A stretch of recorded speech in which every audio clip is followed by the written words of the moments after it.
तुलसी रामायण द्वितीय अध्याय शिव पार्वती विवाह वर्णना। एथु अंते शुण आहे ज्ञानी सुज्ञ जन उमा महेश्वरंक जे हुए स्वयंवर शुणिबा विवाह कथा आनंद मनरे शुण हो भक्त प्रवर स्थिर जे चित्तरे एमंत जे भरद्वाज ऋषिंक आश्रम मनोरम तीर्थ से ही प्रयागता नाम एसने श्रीराम प्रभु तांको गुणगान श्रवणे पाप नाशिबे सकल जे जन सेहु जे तपस्वी गुणी अति शांतशील दयालु ज्ञानी मध्यरे अटंती से सार जितेन्द्रिय परमार्थी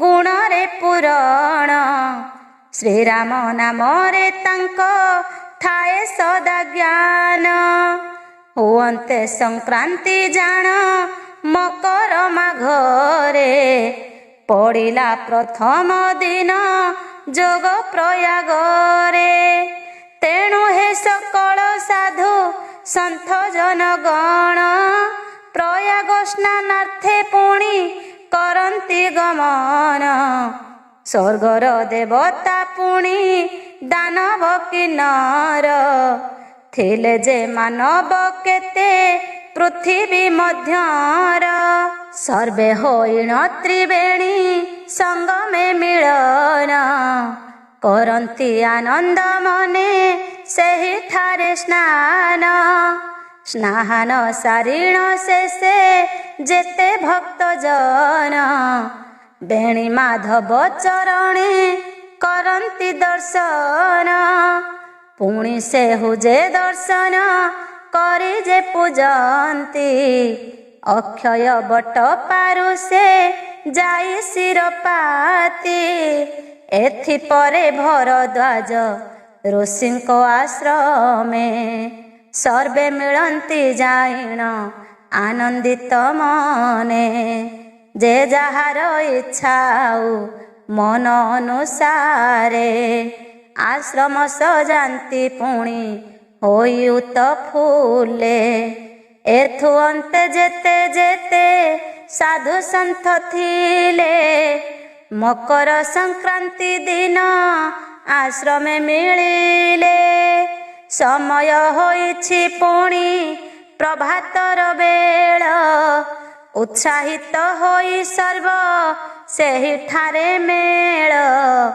गमनर पथे पथे हरि गुण गाई साधु धार्मिक माने जे पहुँचिले जाई पुणी करबाको सेठी धार्मिक अनेक वेदांत मते शास्त्र जे करन्ति मनन ब्रह्म ज्ञान कर्म कांड मीमांसारे जाहा शास्त्र मते धर्म कर्म पुणी जे तर्पण किए बाथ काए पुणी सांख्य शास्त्र तत्व आनंदे पड़ई जाई शास्त्र भागवत एमंते अनेक शास्त्र भक्ति ग्रंथ मान गीत आदि केही केही करन्ति गायन एमंत आलोचना जे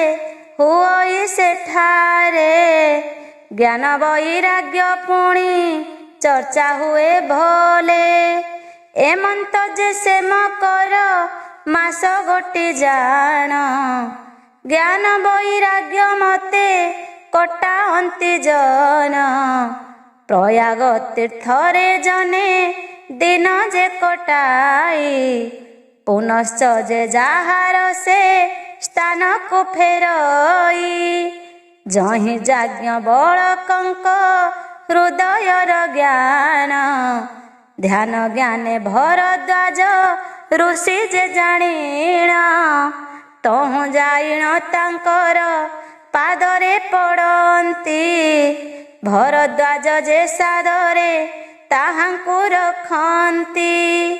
ଏକଥା ଜାଣିଣ ପୁଣି ସର୍ବ ଋଷିଗଣ, ସେଠାରେ ମକର ମାସ ସାରା କଟାଇଣ। ସମସ୍ତ ଯେ ଭରଦ୍ୱାଜ ଆଶ୍ରମରେ ରହି, କୁମ୍ଭ ମାସ କଟାଇ ଯେ ସ୍ଥାନକୁ ଗମଇ। ଯାଜ୍ଞବଲ୍କ୍ୟଙ୍କ ପୁଣି ଯେତେ ଯେତେ ଜ୍ଞାନ, ହୃଦୟରେ ଭରଦ୍ୱାଜ କରି ଚିନ୍ତା ପୂର୍ଣ୍ଣ। ପୁନ ପୁନ ତାହାଙ୍କର ପାଦରେ ପଡ଼ିଲେ, ନିଜର ଆଶ୍ରମେ ପୁଣି ତାଙ୍କୁ ରଖାଇଲେ। ସମାଦାରେ ପଖାଳିଲେ ଋଷିଙ୍କ ଚରଣ, ତାହାଙ୍କୁ ପ୍ରଦାନ କଲେ ପବିତ୍ର ଆସନ। ନିଜର ଜ୍ଞାନେ ପ୍ରଶଂସା କରିଲେ ଗାୟନ, ବିଧି ବିଧାନରେ ପୁଣି କରିଲେ ପୂଜନ। ପୁଛନ୍ତି ବିନୟ ଯେହେ ଅତ୍ୟନ୍ତ ଯେ ସେହି, ଭାସିଲେ ମଧୁର ସ୍ୱରେ କେତେ ବାଣୀ ଥାଇ। ଏମନ୍ତ ଗୁଣେ ଭରଦ୍ୱାଜ ମୁନି ଯେ ଭାସନ୍ତି, ନିଶ୍ଚୟ ଆପଣେ ନିଜେ ବିଜ୍ଞ ଯେ ଅଟନ୍ତି। ବେଦ ବେଦାନ୍ତ ଶାସ୍ତ୍ରର ବହୁ ତତ୍ତ୍ୱମାନ, ସକଳ ଜ୍ଞାନର ମଣି ଅଟନ୍ତି ଆପଣ। ପୁଛିବି କଥାଏ ବୋଲି ସନ୍ଦେହ ମୋହର, ପୁଛିବାରେ ଭୟ ଆସେ ଅପାର ମନର। ଆପଣେ ଜନେ ପରୀକ୍ଷା କରୁଅଛି ମୁହିଁ, ଏମନ୍ତ କାଳେ ଭାବିବେ ଆପେ ଯେ ଗୋସାଇଁ। ବୃଦ୍ଧ ବୟସ ଯେ ମୋର ହୋଇଲାଣି ଏବେ, କେଉଁ ଭାବେ ଜ୍ଞାନ ଅର୍ଜି ପାରିବି ଏ ହୃଦେ। ଏମନ୍ତ ଯେ ଭରଦ୍ୱାଜ ଆନନ୍ଦ ହୋଇଣ, ସଧୀରେ ସାଧୁର ପଣେ ଭାସନ୍ତି ବଚନ। ନୀତିଶାସ୍ତ୍ର ପୁଣି ବେଦ ଅଛି ଯେ ପୁରାଣ, କହିଅଛନ୍ତି ଯେ ଜ୍ଞାନୀ କେତେ କେତେ ଜ୍ଞାନ। ଗୁରୁଙ୍କ ଛାମୁରେ ପୁଣି ଥିଲେ ଯେତେ ଭ୍ରମ, ଯଦ୍ୟପି ନ ପୁଛେ ତାହା ନିଶେ ଅକାରଣ। ସେହୁ ଯେ ବିବେକ ପୁଣି ନୁହେଁ ନିର୍ମଳ, ପୁଛିବାର ବିଷୟକୁ ମନେ କରି ସାର। ବିଚାରି ଏ କଥା ମୁହିଁ ମନରେ ଭାବିଣ, ଅଜ୍ଞତା ଦୂର କରିବା ନିମନ୍ତେ ଟିପୁଣ। କହିବା କଥାର ଅର୍ଥ ଆହେ ମୁନିବର, ପଛରେ ସନ୍ଦେହ କିଛି ନହେବ ମୋହର। କୁହନ୍ତୁ ଯେ ପ୍ରଭୁ ରାମ ନାମରେ ଯେ ଗୁଣ, ଏକଥା ଜାଣନ୍ତି ପୁଣି ସର୍ବବିଜ୍ଞ ଜନ। ସେ ଉପନିବେଶ ପାଦ ପୁଣି ଯେ ପୁରାଣ, ସ୍ୱୀକୃତି ଯେ ଦେଇଛନ୍ତି ଏ ସର୍ବବଚନ। ପୁଣି ଯେ ଅଶେଷ ଜ୍ଞାନୀ ଜ୍ଞାନୀ ଗୁଣବନ୍ତ, ତା ମଧ୍ୟରେ ଅବିନାଶୀ କୈଳାସର ନାଥ। ଜପୁଛନ୍ତି ସେହି ନାମ ଅହର୍ନିଶି ଜାଣ, ପୁଣି ଜପନ୍ତି ସେ ନାମ ସର୍ବଜୀବଗଣ। ଏମନ୍ତ ବାଣୀ କ୍ଷେତ୍ରରେ ଜପି ସେହି ଦିନ, ରାମ ନାମକୁ ସର୍ବଦା କରି ଉଚ୍ଚାରଣ। ସେ ପୁଣି ପରମ ପଦ ପାଇଛନ୍ତି ଜାଣି, ଲାଭହାନି କଥାକୁ ସେ ସଦା ଚିନ୍ତି ପୁଣି। ଆପଣେ ଶୁଣନ୍ତୁ ଆହେ ମହର୍ଷି ଶେଖର, ଯେ ନାମ ନିଜର ମୁଖେ ବଖାଣିଲେ ହର। ମହିମା ତୁମ୍ଭେ ଯେ ଦେବ କହି ସେ ନାମର, ବୁଝାଇ କୁହନ୍ତୁ ବାରେ ମନ ଯେ ଚଞ୍ଚଳ। କିଏ ସେହି ଶ୍ରୀରାମ ଯେ ପୁଣି ତାଙ୍କ ଗାଥା କହିଣ ହୃଦୟ ମୋର ଦୂରାଇବେ ଚିନ୍ତା। ହେ ପ୍ରଭୁ ଆପଣେ ଯେଣୁ କୃପାର ସାଗର ବୁଝାଇ ତୁଟାନ୍ତୁ ଆମ୍ଭ ମନର ବ୍ୟାକୁଳ। ଅଟନ୍ତି ସେ ଅଯୋଧ୍ୟାର ନୃପ ଦଶରଥ ଶ୍ରୀରାମ ଅଟନ୍ତି ପୁଣି ତାଙ୍କ ଜ୍ୟେଷ୍ଠ ସୁତ। ତାହାଙ୍କର କେମନ୍ତେ ଯେ ଚରିତ୍ର ସକଳ ଆଦ୍ୟ ପ୍ରାନ୍ତ ଗୁଣଗାନ ଯାହା ଯେ ଅପାର। ପ୍ରାଣ ପ୍ରିୟା ଜାନକୀଙ୍କ ବିରହ ଚିନ୍ତାରେ ଲଙ୍କାରେ ପ୍ରବେଶି ଯାଇ ରାବଣ ବଧିଲେ। ଦୁଃଖ କ୍ରୋଧ ଯାହା ସବୁ ତାହାଙ୍କ ଭାଗ୍ୟର ସେ କେମନ୍ତେ ବିଚାରରେ ଗଣନା ପ୍ରଭୁର। ଏକଥା ସର୍ବସ୍ୱ ଆଜ କହିବେ ବୁଝାଇ ଶ୍ରୀରାମ ପ୍ରଭୁଙ୍କର ଯେ ଗୁଣ ଜ୍ଞାନ ଗାଇ। ଅଟନ୍ତି ପ୍ରକୃତି ପୁଣି ପୁରୁଷ ଉତ୍ତମ ତାଙ୍କ ପରି କେ ଅଛି ଯେ ପୁଣି ଏହି ଧାମ। ପୁଣି ସେହି ରାମ ନାମ କୈଳାସେ ହର ଜପୁଛନ୍ତି କାହିଁ ପାଇଁ ବସି ନିରନ୍ତର। ସର୍ବଙ୍କ ଅଟନ୍ତି ପୁଣି ସତ୍ୟପରାୟଣ କହନ୍ତୁ ସକଳ କଥା ମନରୁ ଫେଡ଼ିଣ। ନ ହୋଇ ନିର୍ଦ୍ଦୟ ପୁଣି ଏହି ଦାସ ପ୍ରତି କହନ୍ତୁ ବୁଝାଇ ଏବେ ଭାବ ଜ୍ଞାନ ଚିନ୍ତି। ହେ ନାଥ ଏମନ୍ତ ବାଣୀ ଶୁଣନ୍ତୁ ଯେ ମୋର କହିଣ ଶ୍ରୀରାମ କଥା ସନ୍ଦେହକୁ ଦୂର। ଯାଜ୍ଞବଲ୍କ ହସିଣ ଯେ ଭରଦ୍ୱାଜ ଗୁଣେ କହନ୍ତି କିଞ୍ଚିତ ମାତ୍ର ରାମ ଗୁଣ ଜାଣେ। ମନର ବଚନ ପୁଣି କର୍ମ ଗୁଣ ଘେନି ଅଟନ୍ତି ତ ରାମ ଭକ୍ତ ନିଶ୍ଚୟ ତୁମ୍ଭେ ମୁନି। ଏମନ୍ତ ପୁଣି ଯେ ପ୍ରଶ୍ନ ପୁଚ୍ଛା କଲ ମତେ ତାହାର ତାତ୍ପର୍ଯ୍ୟର ଯେ ଜାଣିଅଛ ଏଥେ। ସୀତାପତି ଶ୍ରୀରାମଙ୍କ ଯାହା ଗୁଣମାନ ମନ ବଳିଛି ମୋ ଠାରୁ କରିବ ଶ୍ରବଣ। ତୁମ୍ଭ ପ୍ରଶ୍ନରୁ ଏତିକି ଜାଣୁଅଛି ମୁହିଁ ଯେପରି ଶ୍ରୀରାମ ଗୁଣ ଜଣା ତୁମ୍ଭ ନାହିଁ। ହେ ବତ୍ସ ଏବେ ତୁମ୍ଭର ମନ କରି ସ୍ଥିର ଶୁଣନ୍ତୁ ଶ୍ରୀରାମ ଗାଥା କେଡ଼େ ମନୋହର। ନିଗୂଢ଼ ତତ୍ତ୍ୱ କହୁଛି ଆପଣେ ବୁଝାଇ ମନ ଧ୍ୟାନ କରି ତୁମ୍ଭେ ହୃଦୟକୁ ନେଇ। ଯେହୁ ଯେ ଅବିଦ୍ୟା ଜାଣି ସେହୁ ଯେ ଅଜ୍ଞାନ ଅଟଇ ମହିଷାସୁର ପରି ଯେ ଅଧମ। ତାହାର ଦର୍ପ ଜାଣିଣ ବିନାଶିବା ପାଇଁ ରାମ ଗୁଣେ ଦୁର୍ଗା ମାତା ଉତ୍ପନ୍ନ ଯେ ହୋଇ।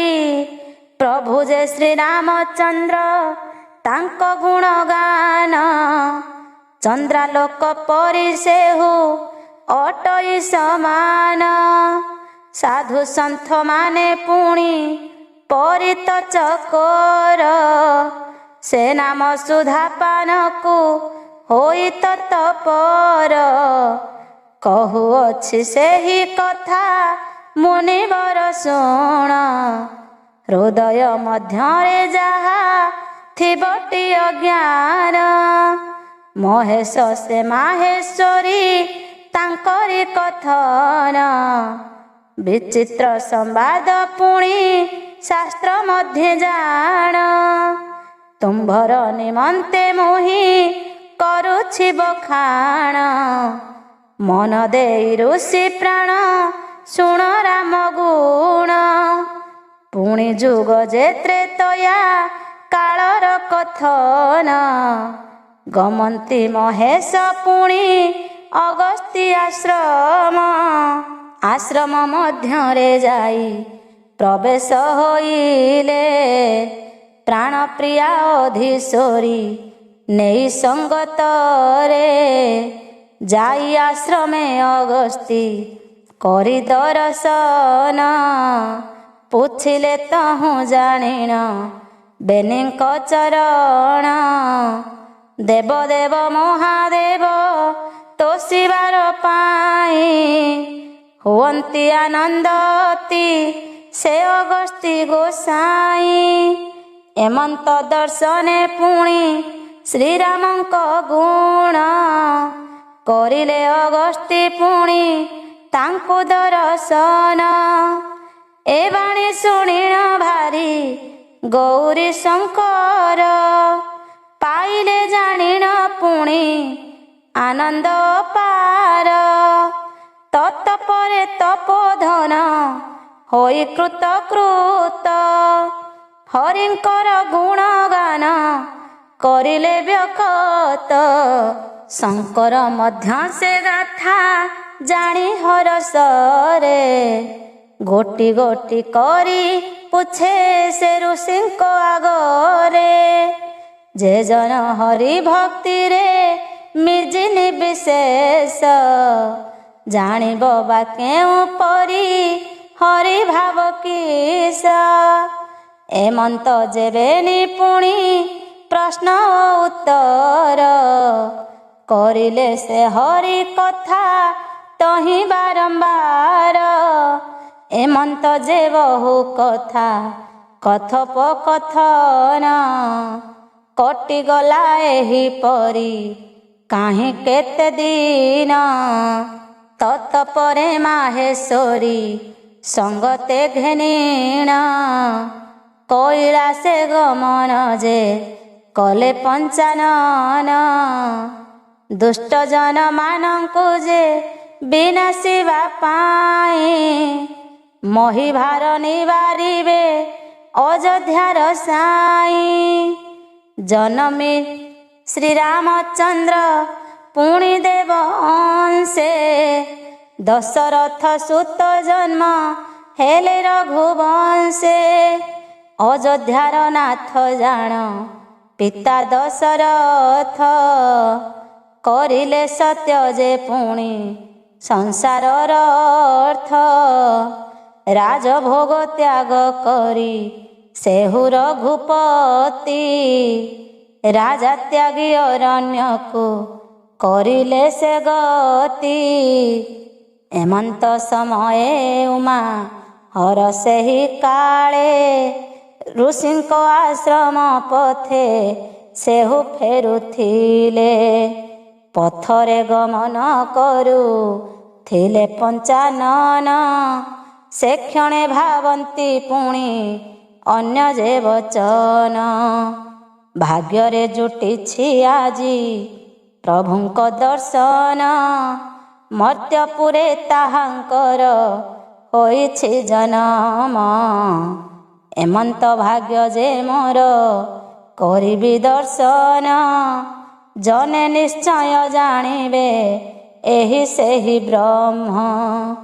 ଏମନ୍ତ ଭାବନା ଥିଲା ମହେଶ୍ୱରଙ୍କର। ତାହା କିନ୍ତୁ ମାଙ୍କୁ ଯେ ନହେଲା ଗୋଚର। ହୋଇଲା ତାହାଙ୍କ ଚକ୍ଷୁ କେଡ଼େ ଛନ ଛନ। ଦର୍ଶନ ନିମନ୍ତେ ସେ ବଳାଇଲେ ମନ। ଏ ସମୟେ ସେ ଗୋସ୍ୱାମୀ ତୁଳସୀ ବୋଲନ୍ତି।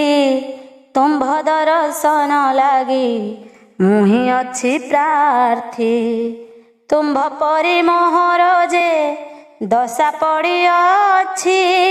ସେ ହରି ମୋହର ପୁଣି ଅଛି କଥା ବାଞ୍ଚି। ଏମନ୍ତେ ମନର ମଧ୍ୟେ ଚିନ୍ତି ପଞ୍ଚାନନ। ଭାବିଲେ ବ୍ରହ୍ମାଙ୍କୁ ପୁଣି ମନାଇ ରାବଣ। ମାଗିଲା ସେ ନିଜ ଗୁଣେ ଏହି ଗୋଟି बर ନ ହେଉ ମାନବ ହସ୍ତେ ମରଣ ମୋହର। ତୁଷ୍ଟ ହୋଇଲେ ବ୍ରହ୍ମ ଯେ ତାଠାରେ ଥର। ଅସ୍ତୁ କହି ଖସିଗଲେ ତହିଁ ବେଦବର। ବ୍ରହ୍ମାଙ୍କର ଦେବାବର ହୋଇବ ଯେ ସତ୍ୟ। ସେଥିଲାଗି ଅଯୋଧ୍ୟାରେ ଦଶରଥ ପୁତ। ମାୟା ମାନବ ଶ୍ରୀରାମ ରୂପ ଧରି କରି। ଶ୍ରୀରାମ ସେ ଅବତାର ହେଲେ ନରହରି। ସେ ନରହରିଙ୍କୁ ଯେବେ ନ କରି ଦର୍ଶନ। ମୋକ୍ଷ ହୋଇବ ନାହିଁ ସେ ନୃପ ଦଶାନନ। ଦଶାନନ ଚିନ୍ତି କରି ହୋଇଲା ବ୍ୟଥିତ। ଦର୍ଶନ ହୋଇବ ପୁଣି ଅଯୋଧ୍ୟାର ନାଥ। ଚିନ୍ତିଣ ଏମନ୍ତ ବାଣୀ ହୃଦୟ ମଧ୍ୟରେ। ମରିଚର ରୂପ ଧରି ଦଶାନନ ବୀରେ।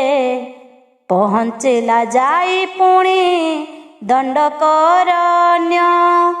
ମାୟାକୁ ସଙ୍ଗତରେ ସେ ନେଇଥିଲା ଜାଣ।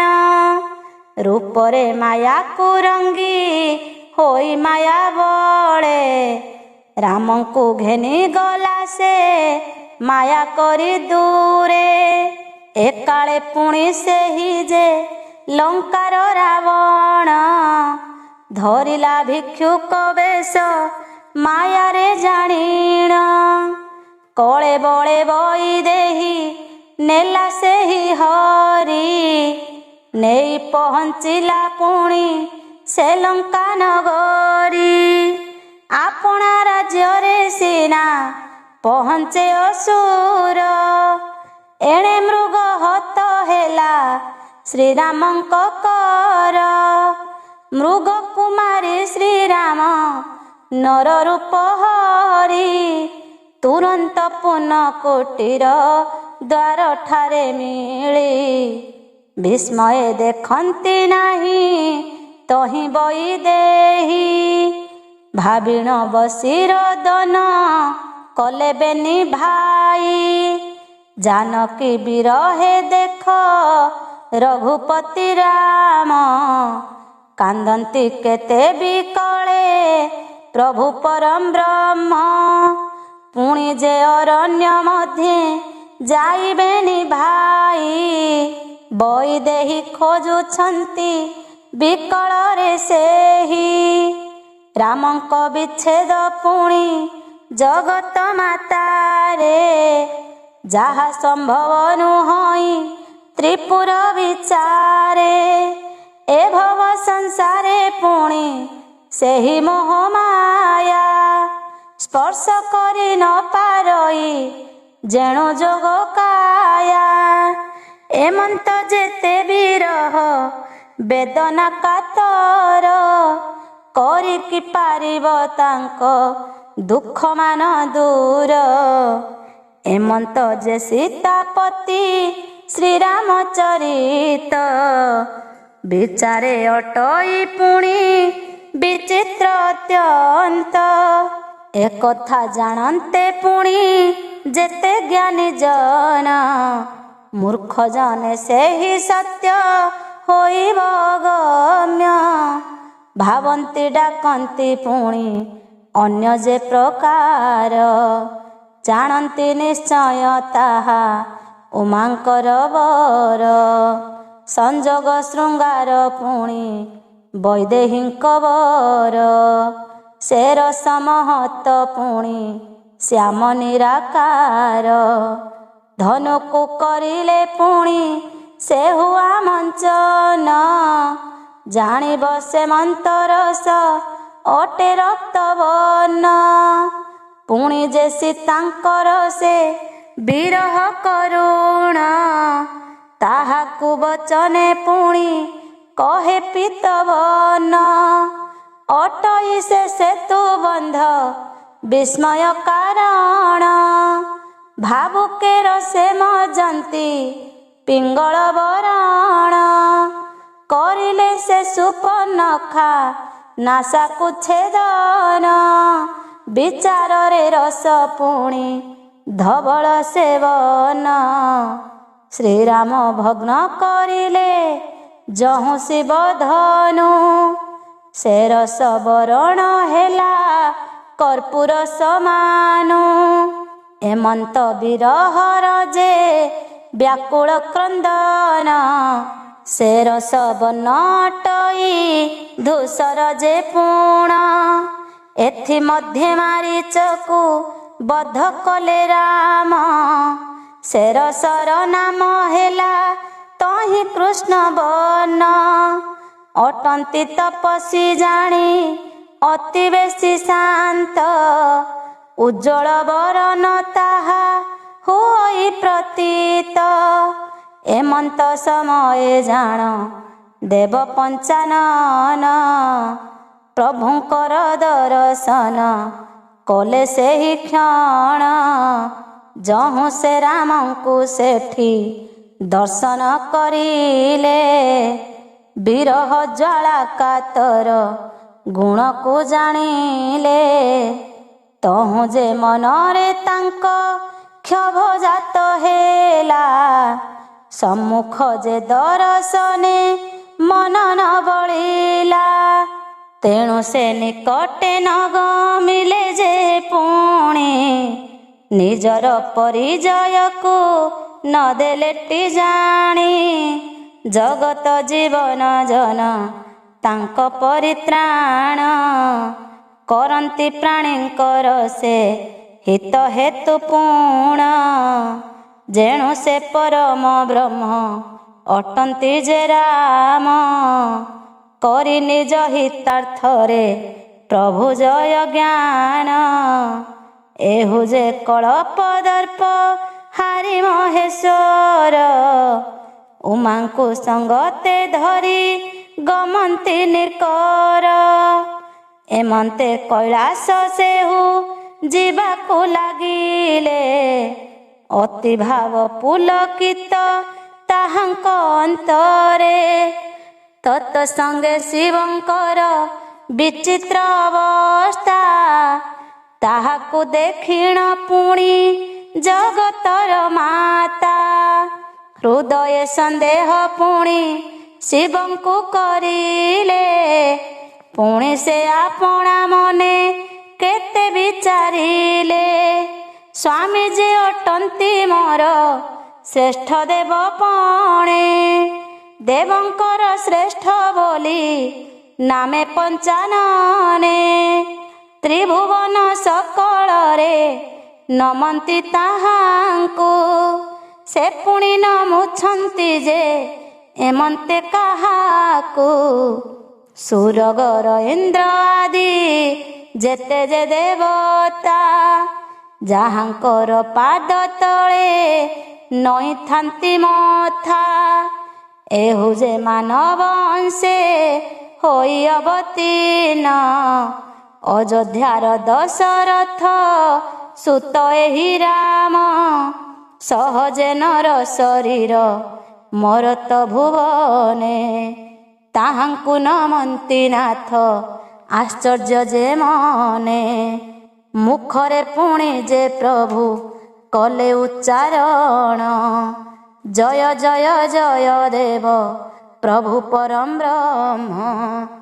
ତଥାପି ସେଠାରୁ ତାଙ୍କ ନ ଛାଡ଼ଇ ପ୍ରେମ କୈଳାସେ ପହଞ୍ଚି ପୁଣି ଆନ ତାଙ୍କ ମନ ପୁଣି ତହୁଁ ଭାବିଲେ ଯେ ସେ ପାର୍ବତୀ ମାତ ଯାହାଙ୍କୁ ବୋଲନ୍ତି ପୁଣି ଅନାଦି ଅନନ୍ତ ସର୍ବବ୍ୟାପୀ ରହିଛନ୍ତି ରୋଗ ଯେ ରହିତ ସେ ପୁଣି ଅଟନ୍ତି ଜାଣ ଜନ୍ମର ରହିତ ଏମନ୍ତ ଯେ କଳା ପୁଣି କହିଛନ୍ତି ସେହି ପୁଣି ବେଦରେ ଯାହାଙ୍କ ଆଦି ଅନ୍ତ ନାହିଁ ସେହୁ ପୁଣି ହୋଇଛନ୍ତି ମାନବ ଶରୀର ଭାବିଲେ ପ୍ରତୀତ ହୁଏ ଅସମ୍ଭବ ଗୀର ସେହୁ ପୁଣି ଦେବଙ୍କର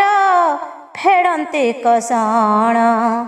ସେଥି ଯୋଗୁ ବହିଛନ୍ତି ନାମ ପରମ ବ୍ରହ୍ମ। ହୋଇଲେ ନରତନୁରେ ପୁଣି ମରତରେ। ଜନମିଲେ କେଉଁ ଭାବେ ଜାଣିବା ଇଚ୍ଛାରେ। ସେହୁ ତ ଅଟନ୍ତି ଅନ୍ତର୍ଯ୍ୟାମୀ ନାରାୟଣ। ପତ୍ନୀ ଖୋଜୁଛନ୍ତି ପୁଣି ହୋଇ ସେ ଅଜ୍ଞାନ। କେଉଁ କାରଣରୁ କିଏ ପତ୍ନୀଙ୍କୁ ଯେ ନେଲା।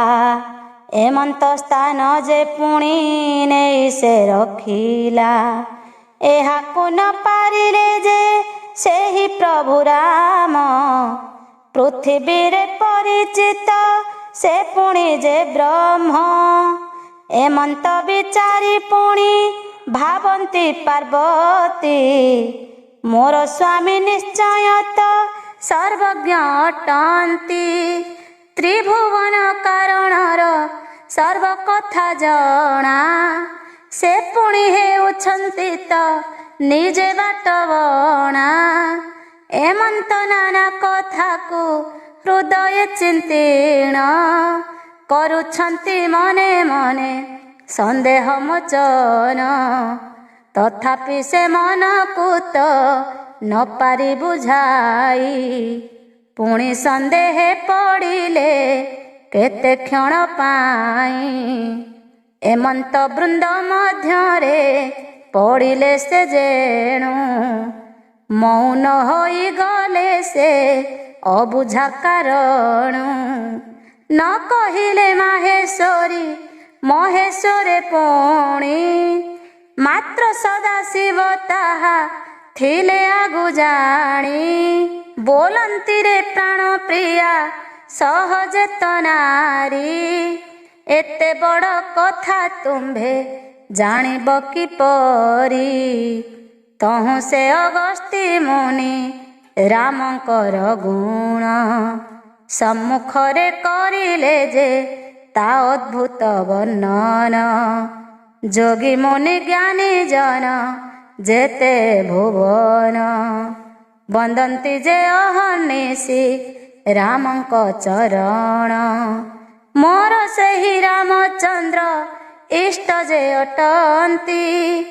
ତାହାଙ୍କ ଚରଣ ସେବା ଅଟଇ ମନୀତି। ଅଛଇ ବେଦ ପୁରାଣ ଯେତେ ଶାସ୍ତ୍ରମାନ। କରୁଛନ୍ତି ସଦା ସଦା ତାଙ୍କରି କୀର୍ତ୍ତନ। ଜଗତ କାରଣ ପ୍ରଭୁ ସେହୁ ଯେ ଅଟନ୍ତି। ସର୍ବବ୍ୟାପକ ପରମ ବ୍ରହ୍ମ ଯେ ଜାଣନ୍ତି। ପ୍ରଭୁ ପଣେ ସକଳ ଯେ ଭୁବନରେ ବନ୍ଦ୍ୟ। ନର ରୂପ ଧରି ପ୍ରଭୁ ସ୍ୱୟଂ ରାମଚନ୍ଦ୍ର। ଜଗତ ଉଦ୍ଧାରଣ ଯେ ଭକତର ଅର୍ଥେ। ଜନମି ଅଛନ୍ତି ପ୍ରଭୁ ପୁଣି ଏହି ମର୍ତ୍ତେ। ଇଚ୍ଛାମୟ ଅଟନ୍ତି ସେ ସର୍ବ ଦୁଃଖ ହାରି। ସଂସାରେ ଲୀଳା କରନ୍ତି ନର ଅବତାରୀ। ନାହିଁ କାର ପ୍ରେରଣାର ବଶବର୍ତ୍ତୀ ହୋଇ। ଆପଣା ଇଚ୍ଛାରେ ପୃଥ୍ୱୀ ଠାରେ ଜନ୍ମ ହୋଇ। ଏମନ୍ତ ଜଗତ ସ୍ୱାମୀ ସେହୁ ମହେଶ୍ୱର। ଉମାଙ୍କୁ ବୁଝାଇଲେ ଯେ ସର୍ବତତ୍ତ୍ୱ ସାର। ଶୁଣ ମାହେଶ୍ୱରୀ ତାହା ନିରାଶ ହୋଇଲେ। ମନର ମଧ୍ୟରେ ପୁଣି ସନ୍ଦେହ ବହିଲେ। ଜାଣିଲେ ଯେ ମହେଶ୍ୱର ତାହାଙ୍କ ମନକୁ। ଭାବିଲେ ବିଷ୍ଣୁଙ୍କ ମାୟା ଏହାଙ୍କୁ ଘାରିଛି। ମାୟାରେ ଜଡ଼ିତ ହୋଇ ଏହା ନ ବୁଝନ୍ତି। ତହୁଁ ହସି ହସି ପୁଣି ଶଙ୍କର କହନ୍ତି। କହନ୍ତି ବୁଝାଇ ପୁଣି ଶୁଣି ମାହେଶ୍ୱରୀ। ମୋ କହିବା ବାଦ୍ୟରେ କି ସନ୍ଦେହ ତୁମ୍ଭରି।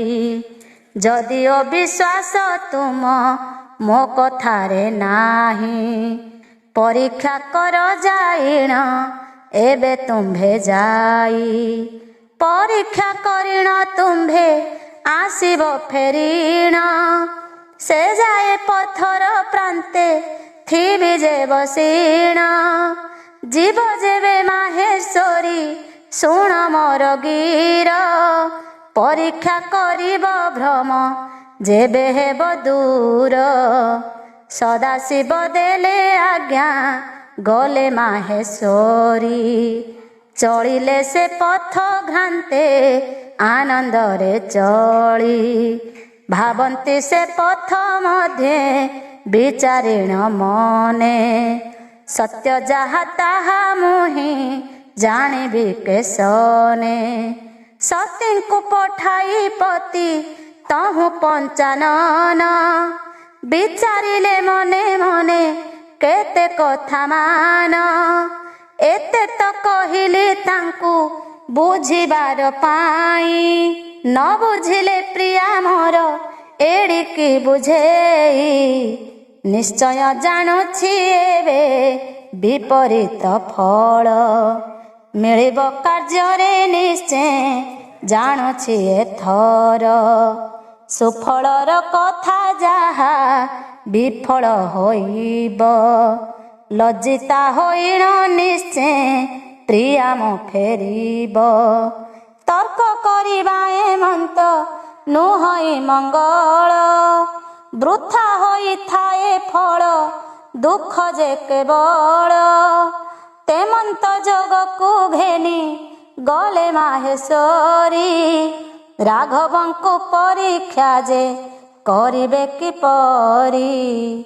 ଏମନ୍ତ ସନ୍ଦେହ ଶିବ ଏବେ ପଡ଼ିଗଲେ। ବିଷ୍ଣୁଙ୍କର ନାମକୁ ସେ ମନରେ ଜପିଲେ।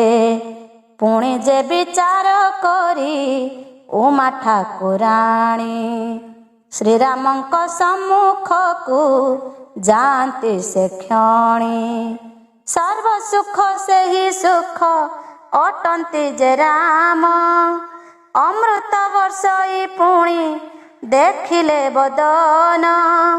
ଏ ସମୟ ପ୍ରଭୁ ରାମ ତାଙ୍କୁ ଚାହିଁ ଦେଲେ। ଦେଖନ୍ତେ ମୁଖକୁ ମା ଲଜ୍ଜିତ ହୋଇଲେ। ଓଢ଼ଣା ଧୀରେ ଧୀରେ ସେ ଟାଣି ଟାଣି ନେଲେ। ପ୍ରଭୁ ରାମ ଅଟନ୍ତି ତ ଅନ୍ତର୍ଯ୍ୟାମୀ ଭଲେ। ବୋଲନ୍ତି ସେ ଆଗ ମାତ କାହାନ୍ତି ଶଙ୍କର। ଏକାନ୍ତରେ ଆସିଅଛ ଅରଣ୍ୟ ମଧ୍ୟର। ଉମାଙ୍କର ମାୟା ପୂର୍ଣ୍ଣ କଥାକୁ ଜାଣିଲେ। ହାସ୍ୟ ମୁଖେ ବଚନ ସେ ତାହାଙ୍କୁ କହିଲେ। କରିଲେ ସେ ପଦ ତଳେ ତାଙ୍କୁ ନମସ୍କାର। କହନ୍ତି ସେ ହସି ହସି ମୁହିଁ ରଘୁବୀର। ଅଯୋଧ୍ୟାର ଦଶରଥ ନୃପତି ମୋ ପିତା। ଏକା ଆସିଛନ୍ତି ଆପଣ କାହିଁକି ଯେ ମାତା। ଏକାକିନୀ ହୋଇ ପୁଣି ଭ୍ରମୁଛ କିମ୍ପାଇଁ। ସେହି କଥା ଦେଖି କରି ମନ ମୋ ଭ୍ରମଇ। କୋମଳ ବଚନେ ରାମ କହନ୍ତି ଯେ ବାଣୀ। ବୁଝିଗଲେ ମାହେଶ୍ୱରୀ ତାଙ୍କ କଥା ଜାଣି। ଲଜ୍ଜିତ ସଂକୋଚ ପୁଣି ମନ ତାଙ୍କ ହେଲା। ସେ ସ୍ଥାନ ଆସନ୍ତି ସେହୁ ହୋଇଣ ବାଉଳା। ହରଙ୍କ ପାଶରେ ଯାଇ ସେ ସ୍ଥାନେ ମିଳିଲେ। ଚରଣେ ପ୍ରଣମି ତାଙ୍କୁ ସମସ୍ତ କହିଲେ। ମନେ ମନେ କେତେ କଥା ଭାବି ମାହେଶ୍ୱରୀ। ବାରଣ କରିଲେ ପତି କାହିଁ ପାଇଁ ଗଲି। ମୁହିଁ ଯେ ଅଜ୍ଞାନୀ ପୁଣି କରି ବଡ଼ପଣ। ନ ମାନି ପ୍ରଭୁଙ୍କ କଥା କରିଲି ଗମନ। ସର୍ବଜ୍ଞ ଅଟନ୍ତି ମୋର ସ୍ୱାମୀ ମାହେଶ୍ୱର। ଏକାଳେ ତାହାଙ୍କ ପାଶେ କି ଦେବି ଉତ୍ତର। ଏମନ୍ତ ଏସନ ଚିନ୍ତା କରୁଛନ୍ତି ସତୀ, ଦୁଃଖରେ ଯେ ବିଚଳିତ ହେଲା ତାଙ୍କ ମତି।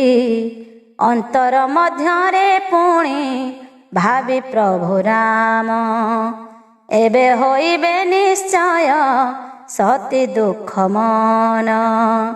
ପୁଣି ସେ ମାୟା ରଚିଲେ ପ୍ରଭୁ ରଘୁନାଥ, ଗମନ କରିଲେ ପୁଣି ସେହୁ ବନ ପଥ। ପଥ ମଧ୍ୟେ ଦିଶେ ମୂର୍ତ୍ତି ରାମ ସୀତାଙ୍କର, ତାହା ଦେଖିଣ ପାର୍ବତୀ ହୋଇଲେ ଅସ୍ଥିର। ଭ୍ରମରେ ପଛକୁ ପୁଣି ଚାହାନ୍ତି ପାର୍ବତୀ, ଦେଖନ୍ତି ରାମ ଲକ୍ଷ୍ମଣ ସୀତା ତିନି ମୂର୍ତ୍ତି। ଭୟ ଆତଙ୍କ ପଶିଲା ତାହାଙ୍କ ମନରେ, ଆତ୍ମହରା ପ୍ରାୟ ଚାରି ଦିଗକୁ ଚାହିଁଲେ। ଯେଣେ ଇଚ୍ଛାରେ ଚାହିଁଲେ ଦେବୀ ମହାମାଇ, ସର୍ବତ୍ର ଦେଖନ୍ତି ମୁନି ସାଧକ ଯେ ତହିଁ। ସମସ୍ତେ ସେବନ୍ତି ପୁଣି ପ୍ରଭୁଙ୍କ ଚରଣ, ସୁଜନ ମନରେ ଭଜ ସେହି ରାମ ନାମ। ମାହେଶ୍ୱରୀ ଦେଖନ୍ତି ଯେ ପୁଣି ପୁଣ ପୁଣ, କୋଟି କୋଟି ଦେବା ଦେବୀ ତାହାଙ୍କ ଚରଣ। ସେ ପ୍ରଭୁ ବ୍ରହ୍ମା ବିଷ୍ଣୁ ଯେ ପୁଣି ମହେଶ୍ୱର, ଅଟନ୍ତି ପୁଣି ଯେତକ ଦେବତା ସକଳ। ଯତନେ ହୋଇଣ ପୁଣି ବେଶଭୂଷା ହୋଇ, ସେବନ୍ତି ସେ ଶ୍ରୀଚରଣେ ଆନନ୍ଦିତ ହୋଇ।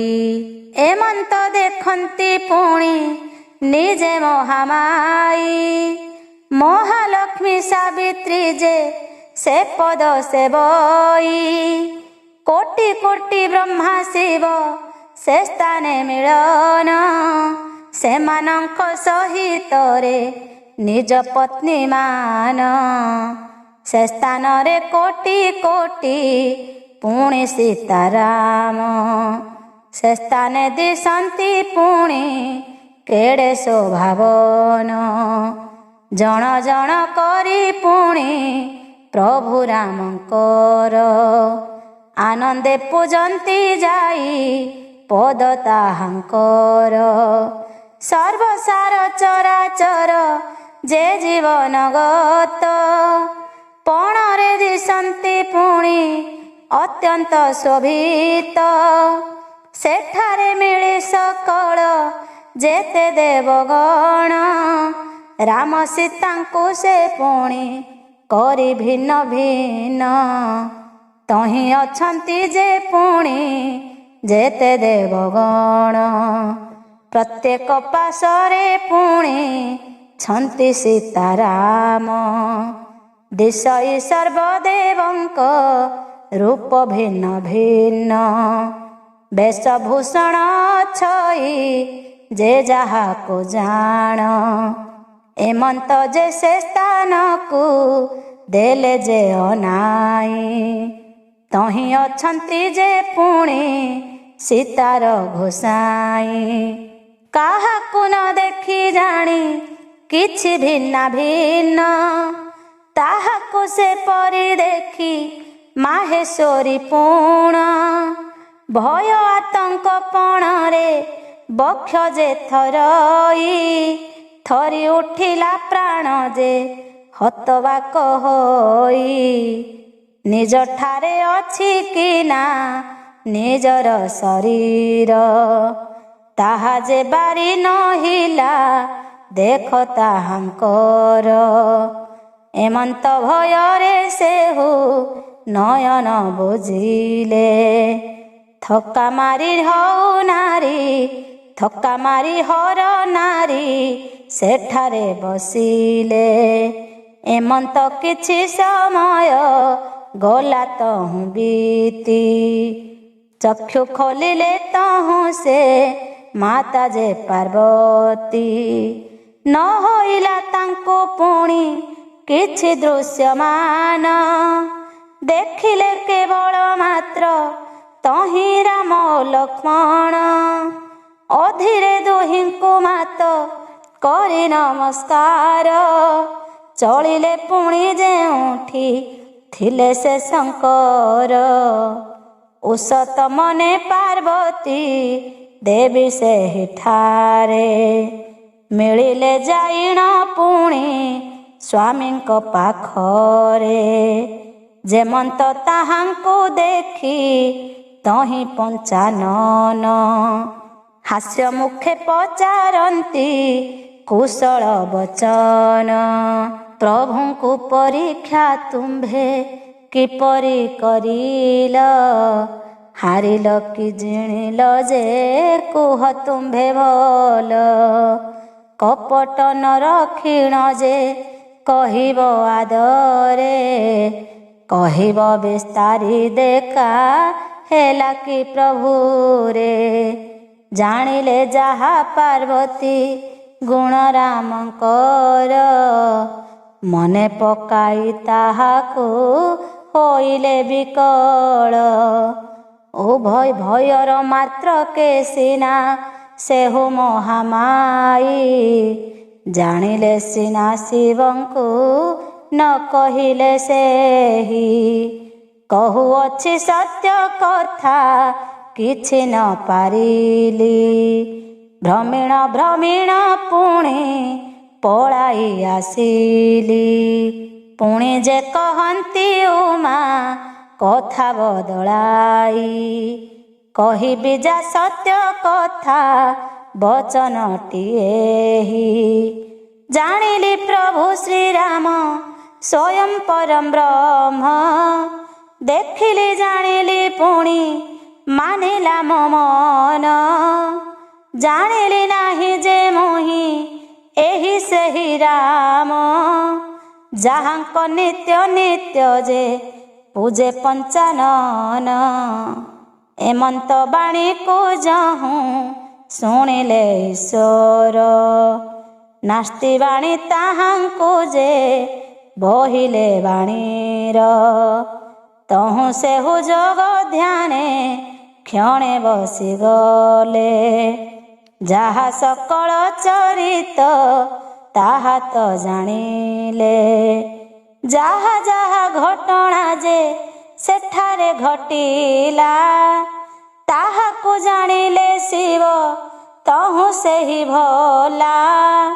ଜାଣିଲେ ଧ୍ୟାନରେ ପୁଣି କୈଳାସପତି, ମିଥ୍ୟା କହୁଛନ୍ତି ଏଠି ମୋତେ ଯେ ପାର୍ବତୀ। ଏମନ୍ତ ଯେ ସନ ପୁଣି ସେ ଦକ୍ଷ କୁମାରୀ, ଦେଖିଲେ ସେଠାରେ ପୁଣି ରାମା ମାୟାଧାରୀ। ଆବର ସେଠାରେ ଯେତେ ଦେବାଦେବୀ ମାନ, ସେପରି କରିଲେ ଶିବ ସେଠାରେ ଦର୍ଶନ। ନମିଲେ ସେହି ପଦକୁ ଦେବ ମହେଶ୍ୱର, ବୋଲନ୍ତି ସେ ଶ୍ରୀ ହରି ଯା ଇଚ୍ଛା ତୁମ୍ଭର। ପାର୍ବତୀ ଯେ ସୀତାଙ୍କର ରୂପ ହୋଇଥିଲେ, ଜାଣିବାରୁ ମହେଶ୍ୱର ଘୋର ଦୁଃଖ କଲେ। ଏହି ହେତୁ ଭକ୍ତି ମାର୍ଗ ହେବ କଳୁଷିତ, ହୋଇବ ଏ କଥା ପୁଣି ସର୍ବେ ପ୍ରଚାରିତ। ଅନ୍ତରେ ଭାବିଣ ପୁଣି ସେହୁ ସଦା ଶିବ, ହୃଦୟ ପୂର୍ଣ୍ଣ କରିଲେ ବହୁ ପ୍ରେମ ଭାବ। ଅଟଇ ସେ ପ୍ରେମ ପୁଣି ପାପର କାରଣ, ଚିନ୍ତିଲେ ମନରେ ପୁଣି ତହୁଁ ପଞ୍ଚାନନ। ତହୁଁ ସେ ଦେବୀଙ୍କୁ ଆଉ କିଛି ନ କହିଲେ, ଅନେକ ସନ୍ତାପ ବଢ଼ିଲା ତାହାଙ୍କ ହୃଦୟରେ। ଯେବେଳେ ଉମା ସତୀ ସେ ଶ୍ରୀ ଚନ୍ଦ୍ରଶେଖର, ପ୍ରଣାମ କରନ୍ତି ଯାଇ ଶିବଙ୍କ ପୟର। ଅତିଶୟ ଦୁଃଖକୁ ସେ ଅନ୍ତରେ କରିଲେ, ଏ ଭାବ କାହିଁ ପାଇଁ ଯେ ଆସିଲା ମନରେ। ଏମନ୍ତ ଯେ ଦେହ ପୁଣି ଧରିଣ ପାର୍ବତୀ, ସୀତା ରୂପରେ ହୋଇଲେ ଯହୁଁ ଉପସ୍ଥିତି। ଏବେ ସେ ଶରୀର ସାଥେ ମୋହର ସାକ୍ଷାତ, ହୋଇବ ପୁଣି ଏ ଜନ୍ମ ହୋଇଗଲେ ଗତ। ଏମନ୍ତ ସମୟ ଚିନ୍ତା କରି ମନେ ମନେ, ଚିନ୍ତିଲେ ତହୁଁ ସେ ପୁଣି ଶ୍ରୀରାମ ଚରଣେ।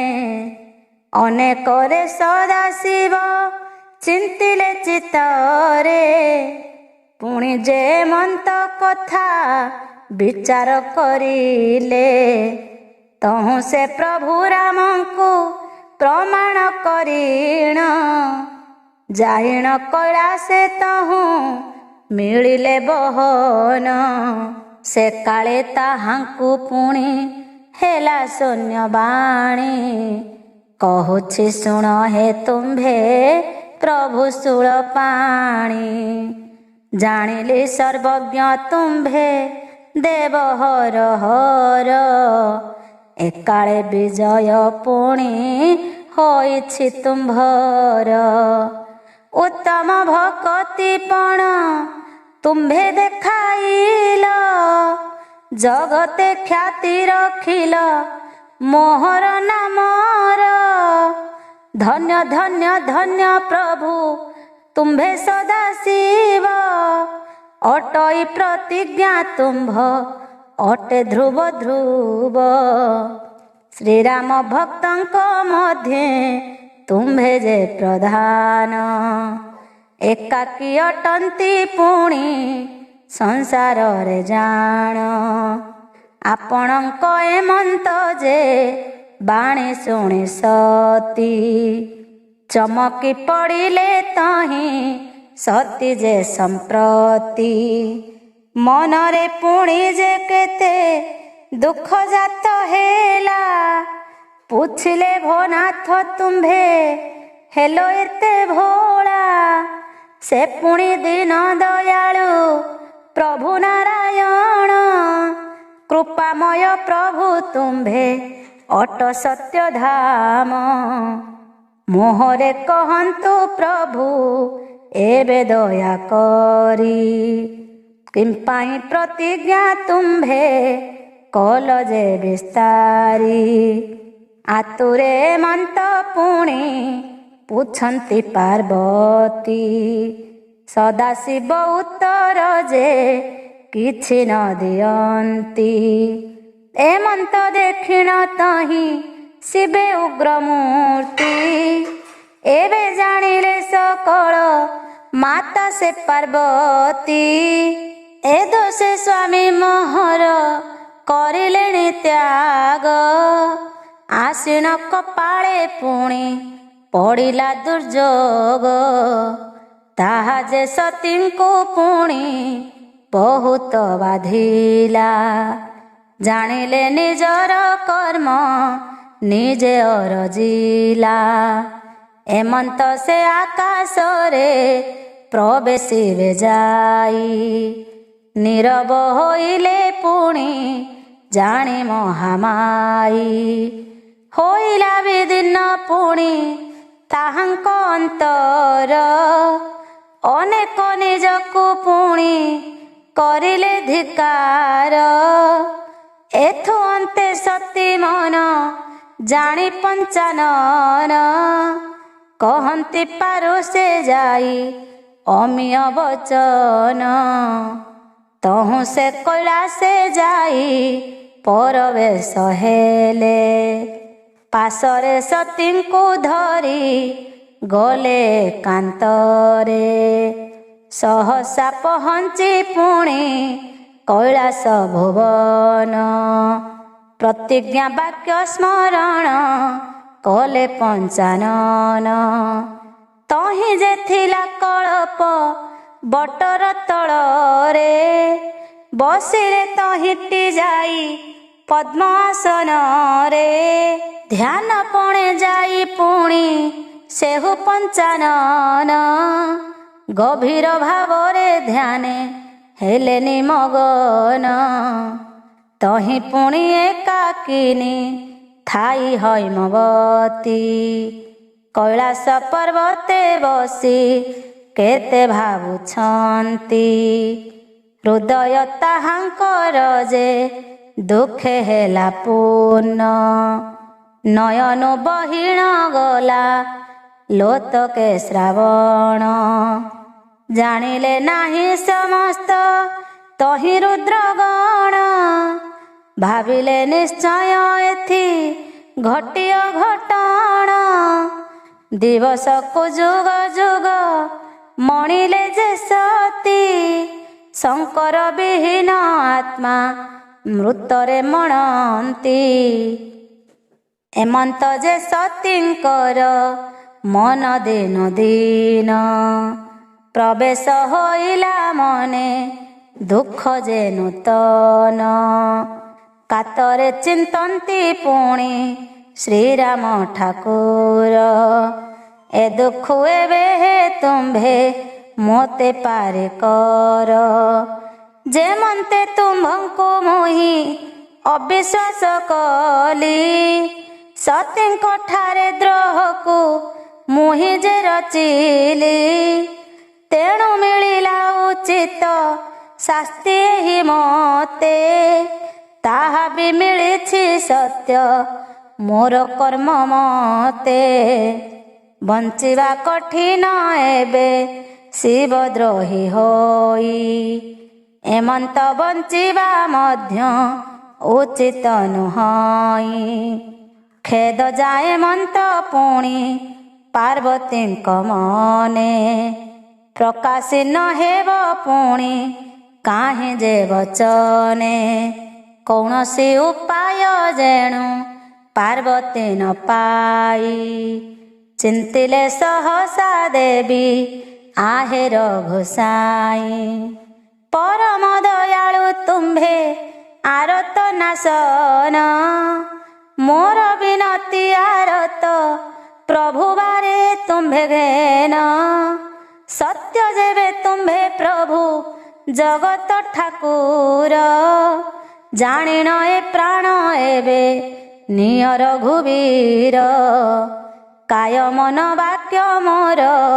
ହୋଇଥିବ ଯେବେ ସତୀତ୍ୱ ଫଳିବ ନିଶ୍ଚୟ ଜାଣ ଏହି ଭବେ ଆତୁରେ ଡାକେ ପରାଣ ନିୟ ତୁମ୍ଭେ ମୋର ଏହି ହୀନ ଜନ ନାରୀ ପ୍ରତି ଦୟା କର ଜାଣିଛି ଆପଣେ ପ୍ରଭୁ ଜଗତ ଜୀବନ ସମଦର୍ଶୀ ସର୍ବ ପ୍ରାଣୀ ଦେଖନ୍ତି ଆପଣ କର ଗ୍ରହଣ ବିନୟ ପ୍ରାର୍ଥନା ମୋହର ଦୟାର୍ଦ୍ଦ ହୃଦୟବାରକେ ପ୍ରଭୁ ଦୟା କର ଦୟା ଭାବରେ ପୁରାଅ ମୋର ମନସ୍କାମ ତ୍ୟାଗ କରିବ ଆଜ ମୁଁ ଏହି ଧାମ ଏମନ୍ତ ଭାବରେ ଆଜ ଦୁଃଖ ଯିବ ମୋର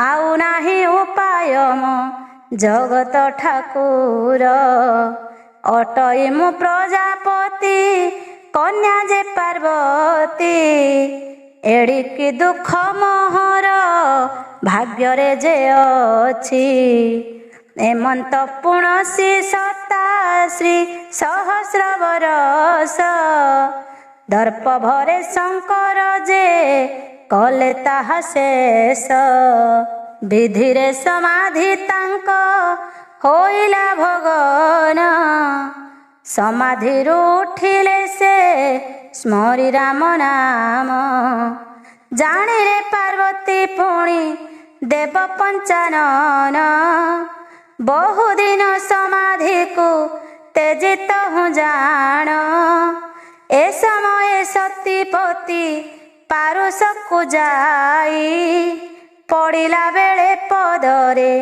ତାଙ୍କୁ ଯେ ଉଠାଇ ନେଲେ ନାହିଁ ତାଙ୍କ ପାଶେ ଶଙ୍କର ତାହାଙ୍କୁ ସମ୍ମୁଖେ ବସାଇ ଦେଲେ ନେଇ ପାର୍ବତୀଙ୍କୁ। ଶିବ ହେଲେ ଅତ୍ୟନ୍ତ ଯେ ହରଷ ମନରେ ସତୀଙ୍କୁ ନେଇଣ ପୁଣି ବସାନ୍ତି ପାର୍ଶ୍ୱରେ କହନ୍ତି ତାହାଙ୍କୁ ପୁଣି ମଧୁର ବଚନ କହୁଅଛି ଯାହା ମୁହିଁ ସାବଧାନେ ଶୁଣ। ଏମନ୍ତ ତୁମ୍ଭ ପିତାଙ୍କୁ ଜାଣି ଉପଯୁକ୍ତ ମଣିଲେ ସେ କାଳେ ଜାଣ ସାବିତ୍ରୀଙ୍କ କ୍ରାନ୍ତ। ଦକ୍ଷଙ୍କୁ ପ୍ରଜାପତି ଯେ ପଦବୀକୁ ଜାଣ ସହସା ତାହାଙ୍କୁ ପୁଣି କରିଲେ ପ୍ରଦାନ। ତହୁଁ ସେ ପ୍ରଜାପତି ଯେ ଜାଣ ସେହି କାଳେ ଏମନ୍ତ ପଦବୀ ପୁଣି ଗୋଟିଏ ପାଇଲେ। ଏପରି ଦେବତା ସେହୁ ହୋଇଲେ କି ହେବ ରହିଛି ହୃଦୟ ପୁଣି ଅହଙ୍କାର ଭାବ। ଏମନ୍ତ ଯେ ଅହଙ୍କାର ତହିଁ ଗଲା ଭରି ସୁଜନ ଜନ ମାନେ ଭଜରା ମହରି। ପୁଣି ଯେ ପ୍ରଜାପତି ସେ ଭାବିଣ ଏସନ ଡକାଇଲେ ତୃରୁବନ ମୁନି ଋଷି ଗଣ। ଏପରି ଯେ ନିଜ ନାମେ ଯଜ୍ଞ ଅନୁଷ୍ଠାନ ସହସା ପଣେ ସେହୁ କରିଲେ ଭିଆଣ। ଆନନ୍ଦ ହରଷ ମନେ ସେ ଦକ୍ଷ ରାଜନ ସକଳ ଦେବତାଙ୍କୁ ସେ କରେ ନିମନ୍ତ୍ରଣ। ଦେଖିଲ ତ ବ୍ରହ୍ମା ବିଷ୍ଣୁ ପୁଣି ମହେଶ୍ୱର ଯଜ୍ଞ କାର୍ଯ୍ୟ ପାଇଁ ସେହୁ ପାଶରି ମନର। ଏମନ୍ତ ପୁଣି କିନ୍ନର ନାଗ ସିଦ୍ଧ ଗଣ ରହିଲେ ଆବର ପୁଣି ଯେତେ ଦେବଗଣ ସଭିଏ ନିଜ ସାଥିରେ ପ୍ରିୟବତୀ ସଙ୍ଗେ ମିଳିଲେ ସରବେ ଯାଇ ଯଜ୍ଞ ଗୃହ ଆଗେ। ପାର୍ବତୀଙ୍କୁ ନେଇଣ ସେ ପାଶେ ବସାଇଲେ କହନ୍ତି ତାହାଙ୍କ ଆଗେ ହରି ଗାଥା ଭଲେ। ସର୍ବବାରତା ଶୁଣିଣ ସେହୁ ମହାସତୀ ବିସ୍ମୟ ପୁଣି ଆକାଶ ମାର୍ଗକୁ ଚାହାନ୍ତି। ଆଶ୍ଚର୍ଯ୍ୟ ଆକାଶେ ସେହୁ ଦେଖନ୍ତି ବିମାନ ଆବର ଗମନରେ ଯେ ଦେବ କନ୍ୟା ମାନ। ପୁଣି ଯେ କିନ୍ନରୀ ସଙ୍ଗେ ସ୍ୱର୍ଗ ଅପସରି ଆସୁଛନ୍ତି ଆନନ୍ଦରେ ଗୀତ ଗାନ କରି।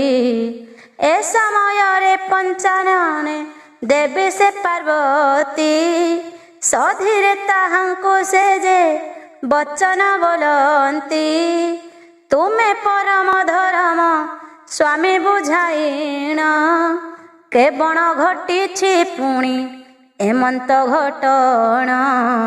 ବୁଝାଇଣ ଶିବ ପୁଣି କହନ୍ତି ପାର୍ବତୀ ସେହୁ ଯେ ଜନକଙ୍କର ଦାସ ପ୍ରଜାପତି କରୁଛନ୍ତି ସେହୁ ଯେଣୁ ଯଜ୍ଞ ଅନୁଷ୍ଠାନ। ନିମନ୍ତ୍ରୀ ଅଛନ୍ତି ପୁଣି କେତେ ଦେବଗଣ ଏମନ୍ତ କାରଣ ତେଣୁ ସକଳ ଆନନ୍ଦେ ଯାଆନ୍ତି ପୁଣି ଯେ ସେହୁ ଶୂନ୍ୟ ବିମାନରେ।